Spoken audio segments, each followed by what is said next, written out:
The father of our Constitution, James Madison, had an interesting take on the separation between church and state.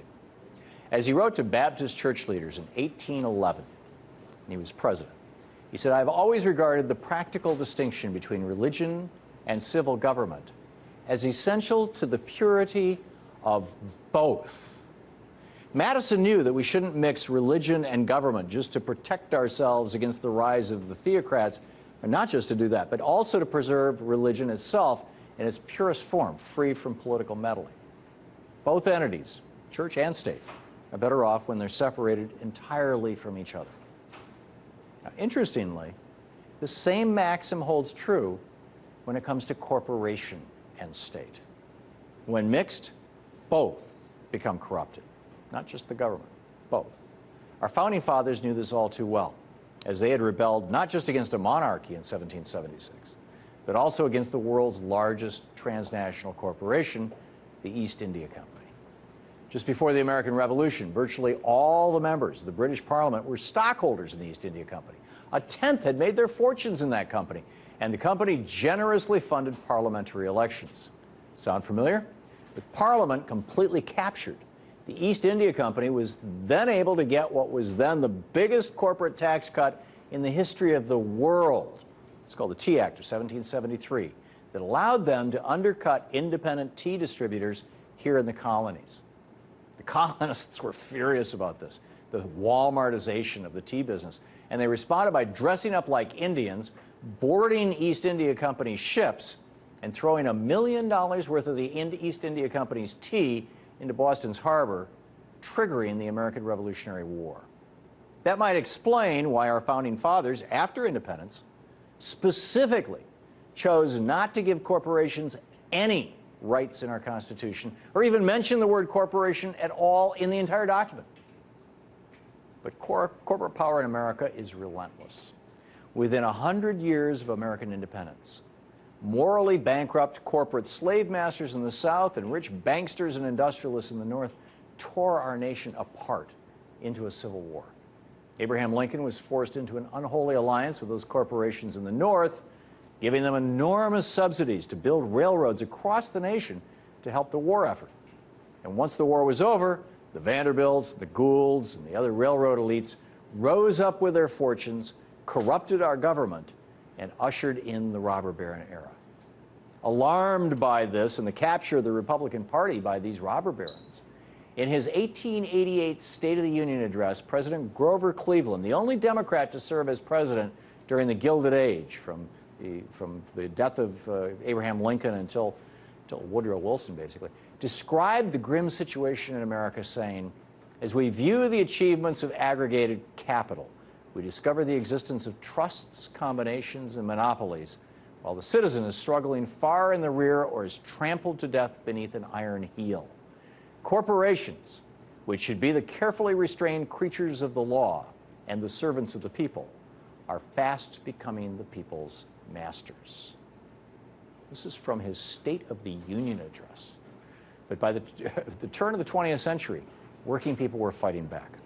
Labor movements and grassroots populism forced the President Teddy Roosevelt, Republican Roosevelt, to say in 1912, "To befoul the unholy alliance between corrupt business and corrupt politics is the first task of the statesmanship of the day." Roosevelt finally constructed a wall separating corporation and state. It was known as the Tillman Act, passed in 1907. It was the very first law ever limiting corporate money in our elections at the federal level.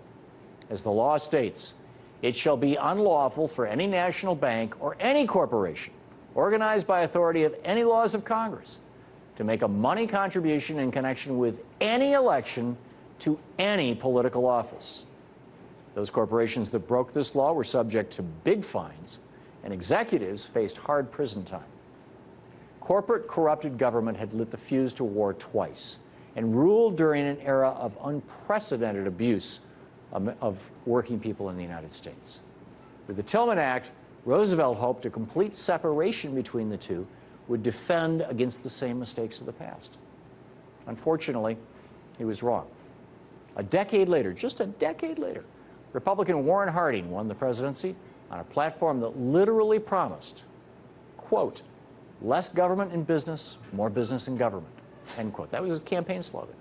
More scandals followed, corrupting our government. Business was corrupted too.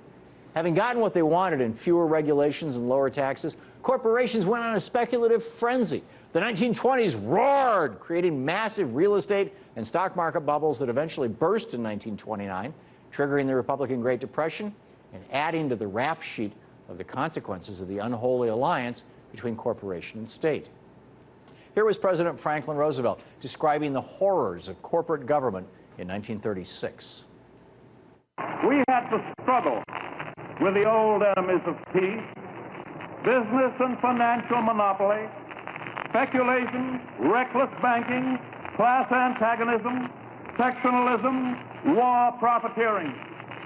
They had begun to consider the government of the United States as a mere appendage to their own affairs. And we know now that government by organized money is just as dangerous as government by organized mob. Now, fast forward to 2010. With its Citizens United decision, the U.S. Supreme Court overturned that wall separating corporations and state, that wall known as the Tillman Act. For the first time in over a century, corporations could spend unlimited money influencing our elections and our government. The robber barons, this time under names like Koch and Adelson, returned with their corporate war chests overflowing with political blood money. Americans today are well aware of corporate money's corrosive impact on our government. There's the lobbying, the revolving door, the crony capitalism, the super PACs, the dark money groups, the undeniable slant of all legislation favoring the billionaire class over the working class. But fewer Americans are aware of the similar corrupting influence back on business itself.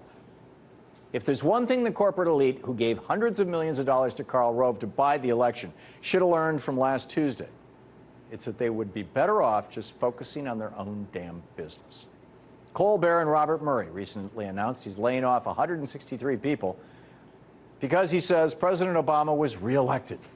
He claims that due to an Obama second term, his country must go into survival mode.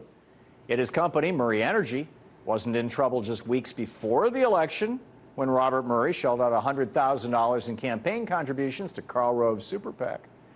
Or when he spent another $3 million on lobbying and other political contributions just over the past year. After all those failed tries to buy seats for Republican politicians, Robert Murray claims his company just can't afford to keep workers on the payroll anymore. But what if he had all his political contributions back? He could easily keep those people employed.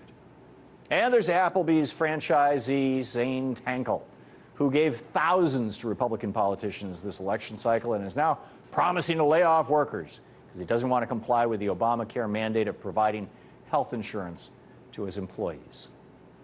This election alone, with the wall of the Tillman Act in rubble, outside groups financed mostly by corporate money spent over $1 billion trying to defeat President Obama and progressives.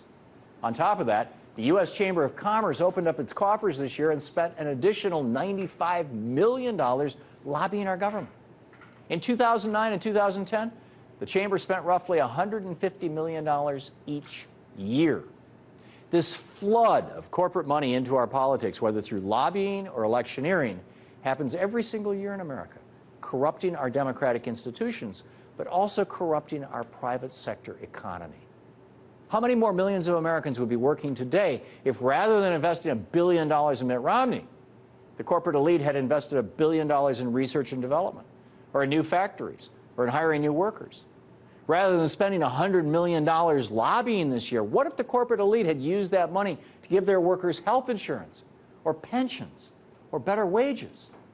Sure, by unwinding their tentacles around Washington, D.C., the corporate elite might lose some small fraction of their own individual fortunes. They might have to pay a little more in taxes and subsidies for shipping jobs overseas. Those subsidies might just disappear. But in the long run, with a healthier, more productive, and more satisfied workforce, their businesses would grow and flourish, and so too would their own wealth. It's time to rebuild that wall separating corporation and state, for which Teddy Roosevelt laid the cornerstone more than 100 years ago.